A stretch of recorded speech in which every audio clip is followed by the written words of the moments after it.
Police सुरक्षा कुठे police सुरक्षेबद्दल वगैरे काही बोलणार नाही. ठीक आहे, जे झालं झालं. गाडी चालत होती, 4 ते 5 लोक हातामध्ये मोठा मोठा काठी डंडा घेतले होते. दगडफेक पण झाली. मला हे फक्त दगड पडल्याचं समजलं. पुढे जाऊन मी गाडी थांबवली, पण ते उलट पळून गेलेली होती. होऊ शकला असता. तुमच्याकडे सपोर्ट गाड पण आहेत, मात्र त्यांनी तसं न करता मात्र तुम्ही कुठेतरी कायदा सुव्यवस्था बघतात. आता सरकार कुठेतरी कायदा सुव्यवस्था बघत नाही का? मी पोलिसांना विचारलं की तुम्ही उतरले का नाही गाडीतनं, तेव्हा पोलीस म्हणाले साहेब तुमच्या सुरक्षेचा प्रश्न होता म्हणून आम्ही फायरिंग केलं नाही, नाही तर आम्ही फायरिंग करू शकलो असतो. त्यांच्यावरती काय कलम लावले पाहिजे एकंदरीत अशा प्रकारचे? मला माहित नाही कलम बिलम काय लावायचे. काल रात्री सर काल रात्री पोलिसांकडे अर्ज दिला आहे. आपले कार्यकर्ते देखील नाशिकला जाऊन आले. मात्र स्वराज्य ज्या काचेवर लिहिलेलं होतं ती काच धुण्यात आली, कारण ती मळलेली होती. भगवा झेंडा देखील धुण्यात आलेला आहे. मात्र हे असं प्रेमाने त्यांना सल्ला दिला होता देखील आपल्यावर आज असा हल्ला होता. ठीक आहे ना, त्यांचं त्यांनी काम केलेलं आहे. आम्ही आमचं काम करत राहू. आम्ही धर्मनिरपेक्षता एकदा ठरवली आहे तर ती पाळणार ना. गजापूरला जाऊन संभाजीकडनं अपेक्षा होती की तिथे सामाजिक एकता निर्माण व्हावी. ह्याच्या वागल्यामुळे तिथल्या दलितांनी, मुसलमानांनी आम्ही राजवाड्यावर येणार नाही म्हणून निरोप पाठवले. शेवटी आजचे खासदार छत्रपती शाहू हे गजापूरला गेले. त्यांनी तिथे सगळ्या समाजाला बसवून स्वतः बसले. 3 तास त्यांच्याशी बसून सगळं मिटवलं. तेव्हा कुठे कोल्हापुरी नगरी एका विशिष्ट म्हणजे पुरोगामित्वासाठी ओळखली जाते. संविधान ज्यांच्यावरती लिहिले गेलं, अख्खं संविधानाचा मूळ बेस हे फुले शाहू आहेत. त्यांच्या वारसदारांनी दंगल घडवण्यासाठी एक पाऊल पुढे टाकावं हे न शोभणारच आहे. ठीक आहे, निवडणुकांसाठी काही कोण करत नाही, मी तरी करत नाहीत. त्यांनी काय केलं असेल मला त्याची काळजी नाही. तुमचा आवाज दाबण्याचा प्रयत्न केला जातो का आणि तुम्ही माफी मागा असं देखील वारंवार? माफी तर मी मेलो तरी मागणार नाही. मी मेलो तरी माफी मागणार नाही. माफी त्यांनी मागितली पाहिजे महाराष्ट्राची, की त्यांच्यामुळे पहिल्यांदा एक मस्जिद पडली आणि मी त्याच्यासाठी बोलतोय. मला छत्रपतींच्या विरोधात किंवा त्यांच्या बाजूने काही घेणं देणं पण नाही. तुमची लढाई विचारांशी असं? माझी लढाई विचारांचीच आहे. तुम्ही ज्या पद्धतीने वागलात, तुम्ही ज्या पद्धतीने बोललात, त्याच्यामुळे तिथे संधी मिळाली. मी हे म्हणत नाही की त्यांनी मस्जिद तोडली, पण त्यांनी संधी दिली दुसऱ्या टोळक्याला वरती घुसायची. त्यांच्या आड हल्ला झाला, त्याला ते जबाबदार आहेत, ते आरोपी आहेत. तरी मी कुठेही बोललेलं नाही त्यांना अटक करा म्हणून. आरोपी आहेत ते. आरोपी नंबर 1 संभाजी आहे. हल्लेखोर पण मोकाट होतील आणि ते पण आरोपी आहेत, ते पण मोकाट. नाही, पोलिसांकडनं काय अपेक्षा नाही आहेत माझ्या.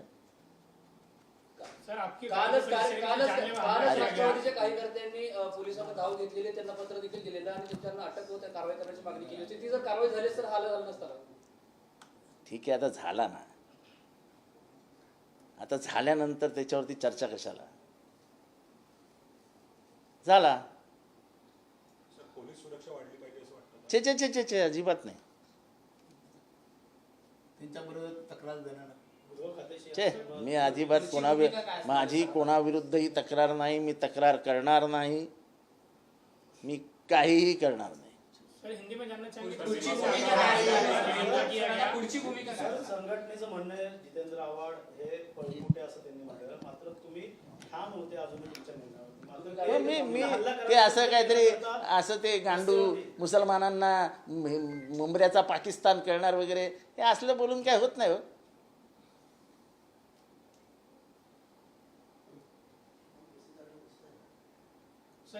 शाहू महाराजांचा इतिहास वाचा. जे स्वराज्य संघटनेचे आहेत ना, तर शाहू महाराजांचा इतिहास वाचा. त्यांनी मुस्लिम बोर्डिंग कसं तयार केलं, त्यांनी मराठा बोर्डिंग कसं तयार केलं, कशा जाती धर्मासाठी शाळा उघडल्या, हे सगळं वाचा. गंगाराम कांबळेला कसं देवीच्या जवळ एक दुकान टाकून दिलं. आणि जेव्हा दुकानात कोणी येत नाही म्हटल्यावर गंगाराम कांबळेला विचारलं तुझ्या दुकानात कोणी येत नाही म्हणाल्यावर म्हणाले सकाळी मीच येऊन बसीन तुझ्या इथे, म्हणजे सगळे भेटायला येतील. शाहू महाराजांचा वारसा जपायला पाहिजे ना. जर तो वारसा जपणार नसतील, त्याच्या विरोधात वागणार असेल तर आम्ही त्यांच्या विरोधात आहोत, जाहीररित्या सांगतो. वैचारिक लढाई आहे, मी सोडणार नाही वैचारिक लढाई. किती दुर्दैवाची गोष्ट आहे, कारण का संभाजी महाराज विचार वेगळे होते, आता यांचं जे ते वक्तव्य समोर येते, कसं बघता याकडे? असं आहे की वैचारिक अधिष्ठान असावं लागतं, तशी बैठक असावी लागते. मुसलमानांना शिव्या देऊन तुम्ही हिंदू असल्याचं सिद्ध करता येत नाही.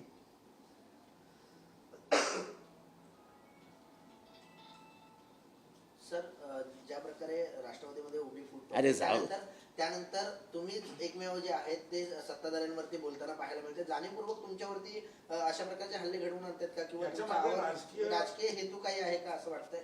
असला तरी असेल, नसला तर नसेल. मी काही धर्मनिरपेक्षते सेक्युलरिझममध्ये कॉम्प्रोमाइज करणार नाही.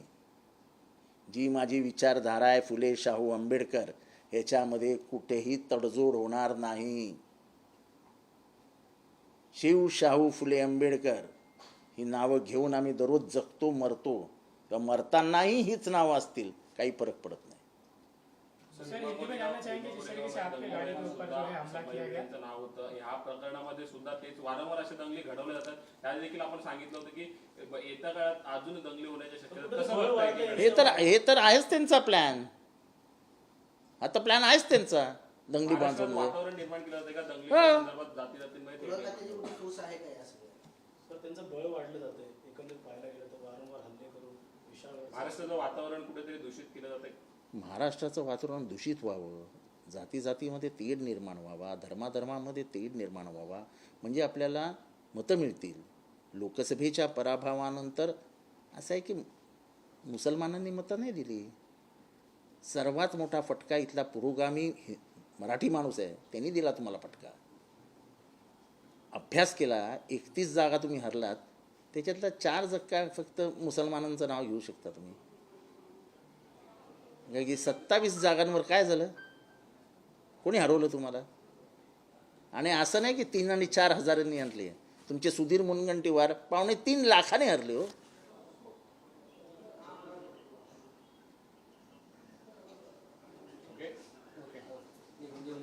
सर हिंदी में जानना चाहेंगे आपकी गाड़ी के ऊपर जिस तरीके से पत्रकार परिषद थाने के लिए रवाना हुए थे उस दौरान आपकी गाड़ी पर जो है दगड़फेक की गई, गाड़ी को भी फोड़ा गया, जानलेवा हमला किया गया इसको लेकर, इस तरीके का लगातार उनका भी बयान आ रहा था सामने. नहीं ठीक है, गाड़ी पे पत्थर मारे गए. हमको समझने के पहले जब हमने आगे जाके गाड़ी रुकाई, क्योंकि मुझे समझा ही नहीं, मैं तो पढ़ रहा था, मुझे समझा ही नहीं क्या हुआ, तो पीछे की देखा तो पीछे कांच फूटी हुई थी.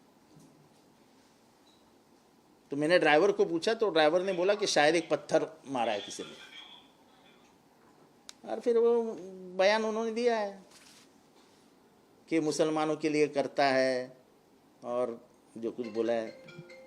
2 दिन पहले ही आपको धमकी दी गई थी घर पे हमला करने की. स्वराज पक्ष ने जवाबदारी लिया है, इसको देख के सर ईट का जवाब पत्थर से दोगे क्या विचारों से दोगे? नहीं, मेरे विचारों से होगा. ईंट का जवाब पत्थर से देने वाला मैं नहीं. मैं महात्मा गांधी के उसूलों को मानता हूँ. मैं वैचारिक लड़ाई करता हूँ और वैचारिक ही लड़ाई करूँगा. मैं क्या किसी गैंग का मेंबर नहीं हूँ कि ईंट का जवाब पत्थर से दूंगा, पत्थर का जवाब ईंट से दूंगा. सर आप एक विधायक हो, इस तरीके से खुलेआम में आपकी गाड़ी पे इस तरीके से हमला करना ठीक है ना, हो. अरे ठीक है, हो गया. अभी किसी को इसी पे उंगली उठा के हम कुछ फर्क होने वाला है? गाड़ी की क्या आने वाली है क्या? मुझे सोचने तो दो क्या करना है. कहीं नहीं आपके बयान के ऊपर ये हमला है, ऐसा भी कहा जा सकता है. क्या इसके लिए हमला किया, क्यों हमला किया, ये मुझे नहीं मालूम है. लेकिन वैचारिक लड़ाई है, विचारों की लड़ाई है. ये लड़ाई ऐसी ही चलती रहेगी. कोल्हापुर में जिस तरह से अरे बाबा, मैंने बोला ना कि ये विचारों की लड़ाई है, विचारों के उससे ही लड़ी जाएगी. जो पिताजी अपने लड़के के खिलाफ बात करते हैं, कहते हैं कि मेरे लड़के ने जो कुछ किया वो गलत किया है, और क्या सबूत चाहिए कि उस दंगे के लिए वो जो दरगाह फोड़ा गया, वो जो मस्जिद के ऊपर अटैक हुआ, उधर गांव में हिंदुओं के घर फोड़े गए, उसको ये भी नहीं मालूम कि गजापुर में 70% हिंदू रहते हैं। और इसके जो दादा देन राजर्षि शाहू महाराज, उनका वो संस्थान था, वो राजा थे उस संस्थान के। तो इनको इज्जत जो मिलती है वो राजर्षि शाहू महाराज के, लेकिन अपने उनके जो ख्यालात थे, वो ख्यालात को ही उन्होंने डुबा डाला। कहीं नहीं कहीं ऐसा लग रहा है कि बेटे को बाप के विचारों से अलग किया गया। खुद पिताजी उनके जो अभी जो खासदार है, MP है, उन्होंने कहा कि मेरे बच्चे ने जो कुछ किया वो गलत किया है, ये हमारे विचार नहीं है। खुद बाप जब कहता है तो बेटे ने अपनी हैसियत तो पहचाननी चाहिए। आपकी सुरक्षा में लगे जो बॉडीगार्ड थे वो भी अगर फायर कर सकते थे जिस तरीके से, अभी चलो उसके ऊपर मुझे चर्चा नहीं करनी है।